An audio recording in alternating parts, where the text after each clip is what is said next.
I remember that fateful summer when I was just a child, a time when the innocence of youth was still within my grasp.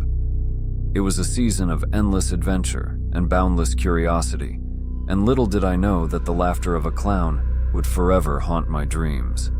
It all began on a warm August afternoon when my best friend Sarah and I decided to explore the old abandoned carnival grounds on the outskirts of our town. The rumors that swirled around the place were enough to send shivers down our spines, but we were determined to prove our bravery. As we ventured deeper into the overgrown weeds and rusted rides, an eerie silence enveloped us. The air was thick with a sense of foreboding. We stumbled upon a dilapidated circus tent, its once bright colors now faded and torn. The faded sign read, "Mister Chuckles' Spectacular Circus." Cautiously, we entered the tent, and our footsteps echoed ominously on the worn wooden floor. The interior was a macabre carnival of decay, with cracked mirrors reflecting warped images of ourselves.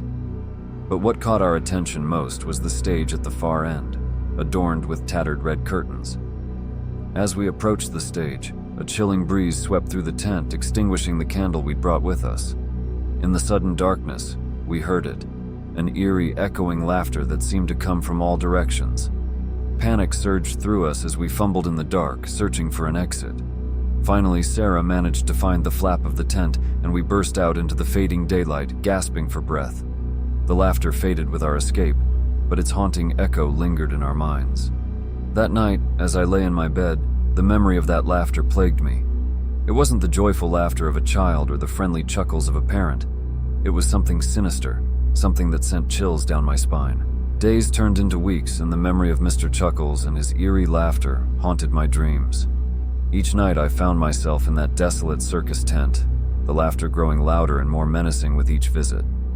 One evening, as I was drifting into a fitful sleep, I heard the faint sound of a circus calliope. My eyes shot open and I saw the tent materialize around me. Panic set in, as I realized I was trapped within the nightmare. The laughter began, louder and more malevolent than ever before.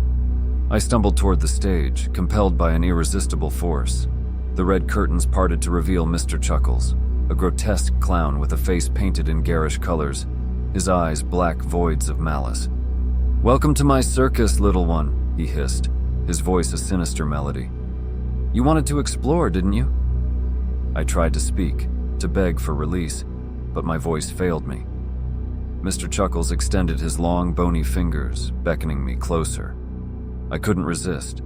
Step by step, I drew nearer to the nightmare before me. As I reached the stage, the clown's grin stretched impossibly wide, revealing rows of sharp, yellowed teeth. He whispered secrets in a language I couldn't understand, and my world spiraled into darkness. The nightmares persisted night after night, each one more horrifying than the last. I was trapped in Mr. Chuckles' twisted circus, his laughter a relentless torment. I confided in Sarah about my nightly ordeal, and her face paled as I described the clown. She revealed that she too had been plagued by the same haunting laughter in her dreams. Together we embarked on a quest to unravel the mystery of Mr. Chuckles and free ourselves from his sinister grasp. We delved into dusty old books at the town library, seeking any mention of the cursed circus or the clown that terrorized us. Our search led us to an old newspaper article, dated decades ago. It spoke of a tragic incident at Mr. Chuckles' circus where a fire had consumed the tent, claiming the lives of several children. The clown, believed to be responsible for the tragedy, was said to have disappeared without a trace. Determined to confront our tormentor, we decided to revisit the abandoned carnival grounds during daylight. Armed with knowledge about the circus's tragic history, we hoped to find a way to break the curse. As we approached the decaying tent once more, the laughter began to echo in our ears. We were not alone. Mr. Chuckles materialized before us, his ghastly grin intact. "You seek to uncover my secrets?" he cackled. "You shall join my circus forever." With our hearts pounding and newfound determination, we confronted Mr. Chuckles.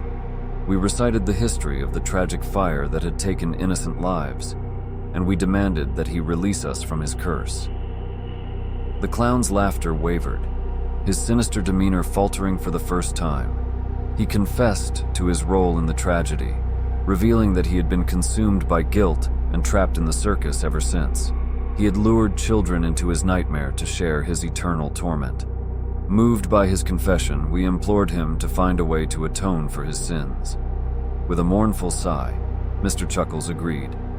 He conjured a swirling vortex of light and darkness, and as we stepped through it, we felt a rush of wind and a sense of weightlessness.